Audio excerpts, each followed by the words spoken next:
তুমি আমাকে একটা সাকিব এনে দাও, বিনিময়ে আমি তোমাকে একটা গোটা ক্রিকেট রাজ্য উপহার দেব। কেন বলেছিলেন জানেন? কারণ এই ব্যক্তিটা সাকিব আল হাসান আন্তর্জাতিক পরিমণ্ডলে বাংলাদেশকে পরিচিতি দিয়েছেন। আপনারা অনেকেই বলেন ডক্টর ইউনূস নোবেল পেয়েছে, যার কারণে তাকে বাংলাদেশ চেনে। ঠিক একইভাবে পুরো বিশ্বের মানুষ ইউনূসকে চেনে। মিথ্যা কথা ভাই। ইউনূসের জন্য বাংলাদেশকে চেনে না, বাংলাদেশকে চেনে সাকিব আল হাসানের জন্য। ফুটবল অনেক জনপ্রিয় খেলা। ফুটবল যারা খেলেন, বিশেষ করে যারা তারকা প্লেয়ার, ধরেন মেসি, রোনালদো, এদেরকে সবাই চেনে। এদেরও হাজার হাজার লক্ষ লক্ষ কোটি কোটি ফ্যান ফলোয়ার আছে। ক্রিকেট এখন কিন্তু অনেক জনপ্রিয় খেলা, এবং ক্রিকেট যারা দেখেন, ক্রিকেট যারা বোঝেন, তারা সাকিবকে চেনেন। কারণ সাকিব একাধারে 3টা ফরম্যাটে অলরাউন্ডার ছিলেন। বিশ্বকাপ পেয়েছেন, শুধু একদিন ছিলেন না, একই সাথে টেস্ট, ওয়ানডে, টি-20 3 ফরম্যাটে সেরা অলরাউন্ডার ছিলেন দীর্ঘ সময়। ইভেন টি-20তে 1 থেকে 10-এর মধ্যে সেরা বোলার ছিলেন। তার পরিসংখ্যান, তার উইকেটের সংখ্যা, তার রানের সংখ্যা দেখেন, উনি গ্রেট, মানে সেরাদের কাতারে। জ্যাক ক্যালিস, শহীদ আফ্রিদি, উনাদের কাতারে। সাকিব আল হাসান পুরো বাংলাদেশ নামক এই বঙ্গীয় বদ্বীপকে আন্তর্জাতিক পরিমণ্ডল বলেন, বিশ্বমঞ্চে বলেন, প্রতিনিধিত্ব করেছেন, বাংলাদেশকে পরিচিতি দিয়েছেন। এইটা আপনি অস্বীকার করতে পারবেন না। বাংলাদেশের কোনো মানুষ এটা অস্বীকার করতে পারবে না। সাকিবের অবদান বাংলাদেশ ক্রিকেটে, এটা কেউ অস্বীকার করতে পারবেন না। সেই সাকিব আল হাসানকে শুধুমাত্র আওয়ামী লীগের রাজনীতি করার অপরাধে মিথ্যা মামলা দেওয়া হলো। 5 আগস্টের পর উনাকে বাংলাদেশে যেতে দেওয়া হলো না। যাওয়ার কথা বলা হলো, উনি দুবাই পর্যন্ত চলে আসলেন, কিন্তু শেষমেশ উনাকে যেতে দেওয়া হয়নি। শুধুমাত্র তাই, উনার ব্যাংক ব্যালেন্স, ব্যাংক অ্যাকাউন্ট সবকিছু অবরুদ্ধ করে দিয়েছে অন্তর্বর্তীকালীন সরকার, এবং সেই ধারা অব্যাহত রেখেছে বর্তমান ক্ষমতাসীন বিএনপি সরকার। সাকিব যখন কানাডার একটা লিগে খেলতেছিলেন, ঠিক সেই সময় বাংলাদেশের তথাকথিত জুলাই জঙ্গি অভ্যুত্থান হয়েছে। একজন মানুষ কানাডায় থেকে তার সন্তানের সাথে একটা ছবি আপলোড দিয়েছিলেন ফেসবুকে, যার কারণে ব্যারিস্টার ফুয়াদ নামক একটা ছেলে সাকিব আল হাসানের বিরুদ্ধে রাজধানী ঢাকার আদাবরের একটা থানায় মামলা করে। সম্পূর্ণ মিথ্যা মামলা, ভুয়া মামলা। সাকিবের রাজনৈতিক আসন মাগুরা, মাগুরা থেকে এসে নিশ্চয়ই সাকিব আল হাসান আদাবরে হত্যাকাণ্ড ঘটায়নি। কানাডা থেকে এসে নিশ্চয়ই সাকিব আল হাসান আদাবরে হত্যাকাণ্ড ঘটায়নি।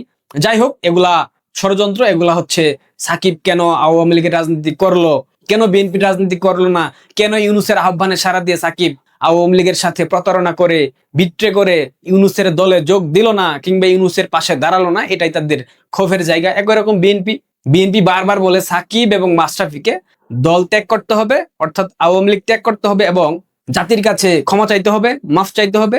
এরপর সাকিবকে, মাশরাফিকে ক্ষমা করা হবে। 3 দিন পূর্বে মাশরাফি বিন মুর্তজাকে ডিবি থেকে ফোন করা হয়েছিল, ওনাকে গ্রেফতার করা হবে, ওনাকে প্রস্তুত হওয়ার জন্য বলা হয়েছে।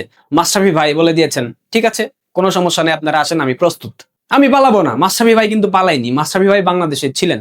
সাকিব আল হাসান কিন্তু পালাই যায় নাই।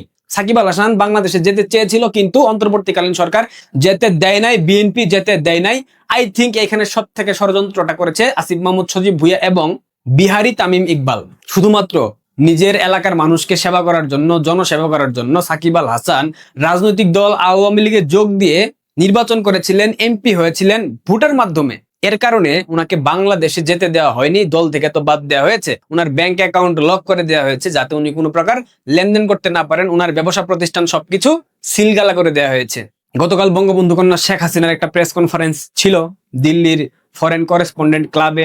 নিশ্চয়ই আপনারা জানেন, সেখানে সাকিব আল হাসান অনলাইনে যুক্ত হয়েছিলেন, এবং গতকাল বিকেল থেকে সন্ধ্যা পর্যন্ত সাকিব আল হাসানের ক্রিকেট ম্যাচ ছিল। লঙ্কান প্রিমিয়ার লিগের সেমিফাইনাল ম্যাচ ছিল।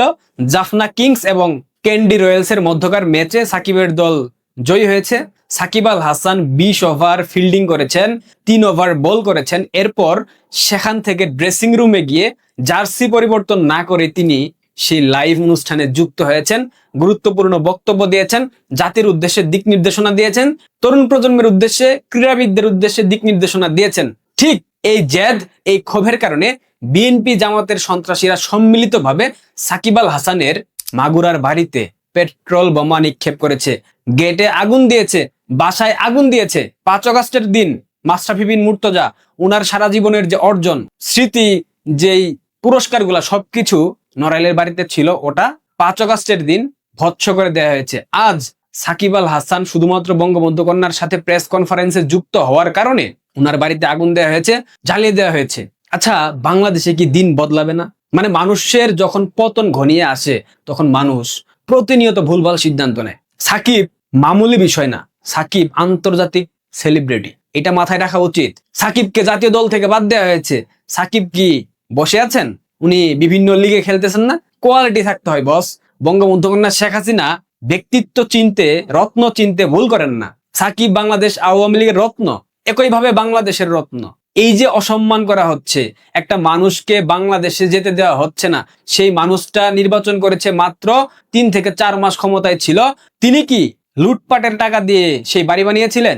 বাংলাদেশের 20 জন সেরা ধনীর মানে সম্পদশালীর যদি লিস্ট করেন, সেখানে সাকিব আল হাসান আছেন? পৃথিবীর এমন কোন ক্রিকেট লিগ আছে যেখানে সাকিব আল হাসান খেলেন নাই? আইপিএল থেকে শুরু করে বিগ ব্যাশ, কোথায় খেলেন নাই? পৃথিবীর প্রত্যেকটা জায়গায় খেলেছেন।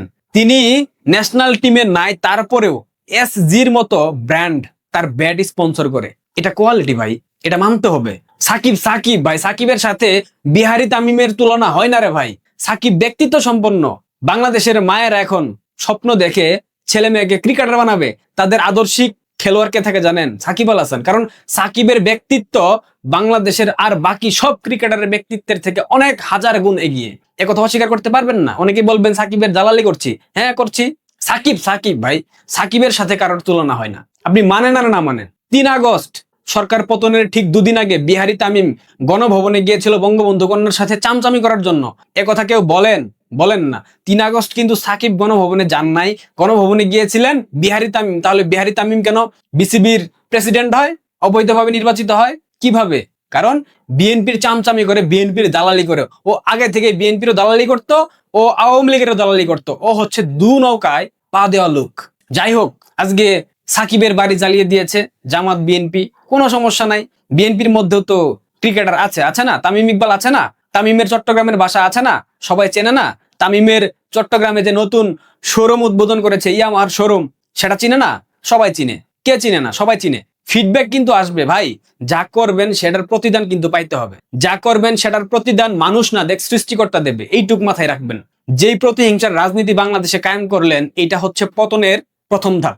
সাকিবের ভক্ত সমর্থকরা কিছু করবে না, যা করার বাংলাদেশের মানুষ করবে।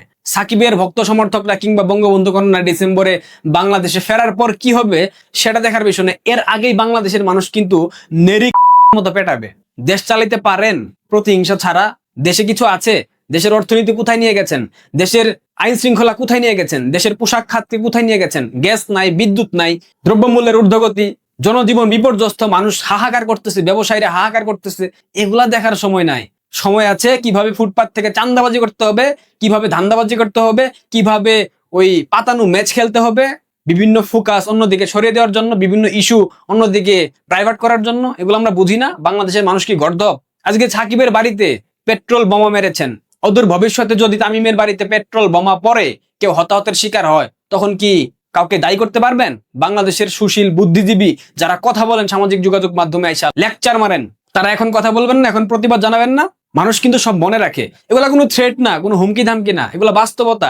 ন্যাচারাল পানিশমেন্ট বলে একটা কথা থাকে, সেই ন্যাচারাল পানিশমেন্টের আওতায় শুধুমাত্র বিহারি তামিম না, ক্রিকেট বোর্ডের সাথে এখন যারা যারা আছে প্রত্যেককে একটা সময় ভোগ দিতে হবে। আবারও বলতেছি, এটা কোনো হুমকি ধামকি না, এটা হচ্ছে ন্যাচারাল পানিশমেন্ট। সৃষ্টিকর্তা সব দেখছেন। সাকিবের কোনো অন্যায় নাই, শুধুমাত্র আজকে প্রেস কনফারেন্সে যুক্ত হওয়ার কারণে তাকে অসম্মান করতে হচ্ছে, তার ঘরে আগুন দিতে হচ্ছে। তার সেই বাড়িতে তার বাবা মা ছিল, কোনো একটা অঘটন ঘটলে কে নিত দায়? আবারও বলতেছি, বিহারি তামিমের সাথে সাকিবকে মেলাবেন না। সাকিবের সাথে তুলনা করার মতো ক্রিকেটার বাংলাদেশে পয়দা হয় নাই, আর হবেও না। যাই হোক, শেষে একটা ভবিষ্যৎবাণী করে যাই। এই বাংলাদেশে বঙ্গবন্ধু কন্যা ফিরবেন, সাকিব আল হাসান ফিরবেন, সাকিব আল হাসান বাংলাদেশের মন্ত্রী হবেন, সাকিব আল হাসান বাংলাদেশ ক্রিকেট বোর্ড পরিচালনা করবেন, মাশরাফি বিন মুর্তজা ক্রিকেট বোর্ড পরিচালনা করবেন। বাংলাদেশে শেখ হাসিনা স্টেডিয়াম পূর্বাচলে হবে, শেখ হাসিনার নামেই হবে, এবং আগের নকশা সেই নকশা অনুযায়ী হবে। বিহারি তামিম, আর 3 মাস, বেশি না। তারপরেও তোমার জন্য অনেক অনেক শুভকামনা। তোমার ভবিষ্যৎ অনেক খারাপ, কিন্তু আমি ব্যক্তিগতভাবে তোমাকে শুভকামনা জানাই। ভালো থাকবেন সবাই। কথা হবে পরবর্তী পর্বে। ধন্যবাদ।